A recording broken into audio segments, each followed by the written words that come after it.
Assalamualaikum warahmatullahi wabarakatuh. Saya di sini akan menjelaskan tentang kontrak yang pernah saya buat dulu tentang analisis hukum kontrak perjanjian sewa menyewa jasa kebersihan.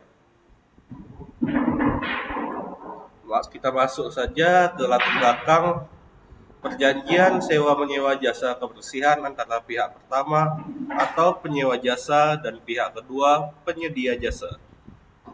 Lalu selanjutnya para pihak yang terlibat. Pihak pertama yaitu penyewa jasa Zulfa Latifah Hafiz, alamat Jalan Fisabilillah nomor 23 Tanjung Pinang Timur. Pihak kedua penyedia jasa yaitu Rio Ferdinand, alamat Jalan Cempeda nomor 12 Tanjung Pinang Timur. Selanjutnya tanggal dan tempat pembuatan. Jumat 25 April 2025 di Tanjung Pinang Timur. Lalu ada asas-asas hukum kontrak beserta konsepnya. Asas kebebasan berkontrak, prinsip konsensualisme. Konsep pertama, para pihak bebas untuk membuat perjanjian, mengatur isinya, serta menentukan bentuknya, sepanjang tidak bertentangan dengan undang-undang ketertiban umum dan kesusilaan.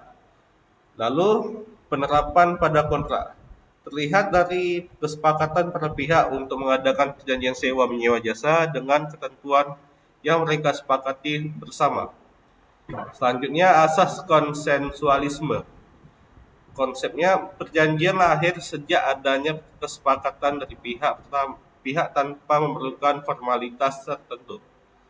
Lalu penerapan pada kontrak. Perjanjian ini dibuat dan disepakati oleh kedua belah pihak. Tidak adanya persyaratan bentuk tertentu selain ditandatangani oleh kedua belah pihak dan bermaterai. Lalu selanjutnya ada asas kekuatan mengikatnya perjanjian. Konsepnya, perjanjian yang dibuat secara sah berlaku sebagai undang-undang bagi mereka yang membuatnya. Lalu selanjutnya penerapan pada kontrak. Kontrak ini memiliki kekuatan hukum yang sama untuk masing-masing pihak sehingga para pihak wajib melaksanakannya. Lalu ada asas itikat baik. Konsepnya para pihak harus melaksanakan perjanjian dengan jujur dan terbuka. Penerapan pada kontrak. Meskipun tidak secara eksplisit disebutkan, asas ini diasumsikan mendasari seluruh klausul dalam kontrak seperti kewajiban pihak kedua menjaga kebersihan dan keamanan area kerja. Lalu selanjutnya ada asas kepribadian atau personalitas. Konsepnya, suatu perjanjian hanya mengikat pihak-pihak yang membuatnya. Lalu selanjutnya penerapan pada kontrak. Hak dan kewajiban hanya berlaku bagi Zulfa Latifah Hafiz sebagai pihak pertama dan Rio Ferdinand sebagai pihak kedua. Lalu ada pun jenis kontrak. Kontrak nominat termasuk dalam kontrak bernama karena diatur dalam KUHP Perdata atau sewa menyewa. Lalu selanjutnya kontrak timbal balik. Kedua belah pihak memiliki hak dan kewajiban. Pihak kedua wajib menyediakan jasa dan pihak pertama wajib membayar biaya jasa. Lalu kontrak bersyarat berjangka waktu. Berlaku selama 6 bulan terhitung sejak 1 Mei 2025 sampai tanggal 31 Oktober 2025. Lalu selanjutnya ada syarat sah kontrak pasal 1320 KUHP Perdata. Kesepakatan mereka yang mengikatkan diri analisisnya, kedua belah pihak Zulfa Latifah Hafiz dan Rio Ferdinand telah menyatakan sepakat untuk mengadakan perjanjian. Lalu kecakapan untuk membuat suatu perikatan. Analisisnya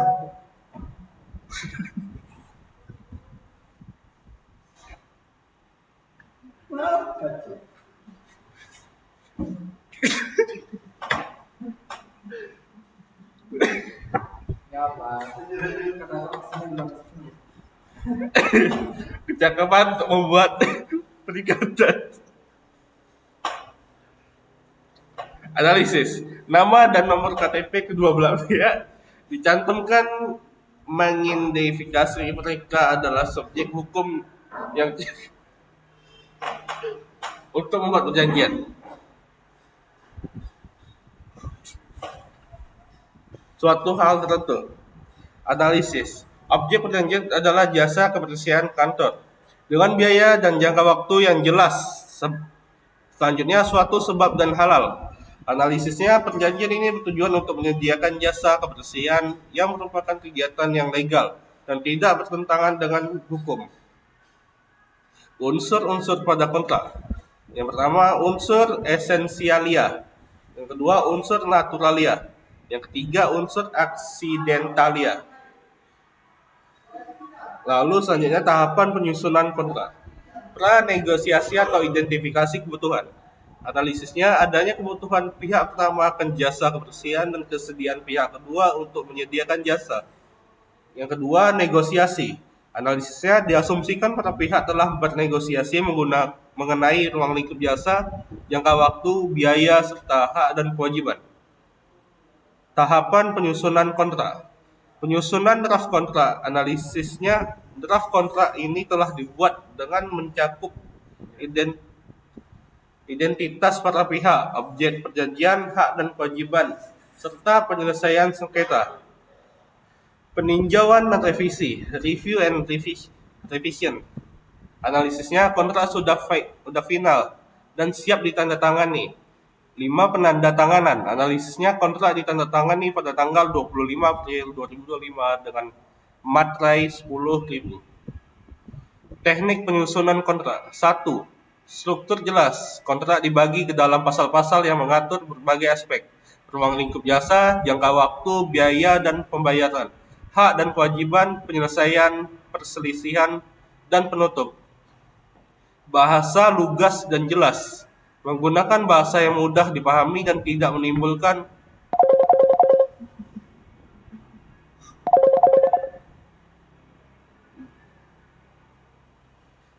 bahasa lugas dan jelas, menggunakan bahasa yang mudah dipahami dan tidak menimbulkan multitafsir. Definisi pihak.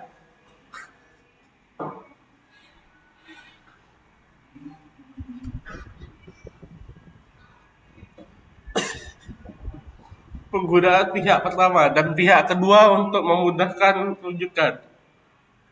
Klausul penting mencakup semua klausul penting seperti objek, harga, jangka waktu, hak, dan kewajiban, serta mekanisme sengketa. Penerapan penyelesaian sengketa pada kontrak. Tahap 1, musyawarah untuk mufakat. Analisisnya, ini adalah upaya pertama yang harus dilakukan oleh para pihak untuk menyelesaikan sengketa. Pendekatan ini menganut asas kekeluargaan dan non-litigasi yang bertujuan untuk menjaga hubungan baik antar pihak. Tahap kedua, penyelesaian hukum di Pengadilan Negeri Tanjung Pinang. Analisisnya, jika musyawarah tidak mencapai mufakat, maka penyelesaian sengketa akan dibawa ke jalur litigasi melalui Pengadilan Negeri Tanjung Pinang. Ini menunjukkan adanya kepastian hukum dalam penyelesaian sengketa. Penerapan penyelesaian sengketa pada kontrak. Kelebihan dan kekurangan. Kelebihan mengutamakan penyelesaian damai terlebih dahulu sebelum menempuh jalur hukum.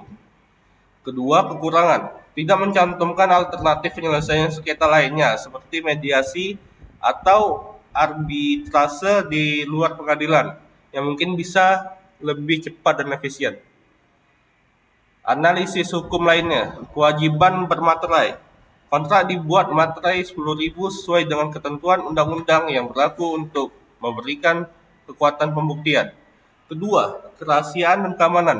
Klausul kewajiban pihak kedua menjaga kerahasiaan dan keamanan area kerja adalah poin penting untuk menunjukkan perhatian terhadap aspek non-finansial dalam pelayanan jasa. Ketiga, spesifikasi tenaga kerja.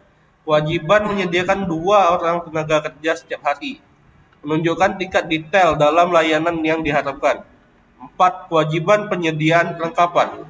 Pihak pertama bertanggung jawab atas perlengkapan, yang memisahkan tanggung jawab antara penyedia jasa dan penyewa. Mungkin sekian saja yang dapat saya sampaikan. Terima kasih Dan wassalamualaikum warahmatullahi wabarakatuh.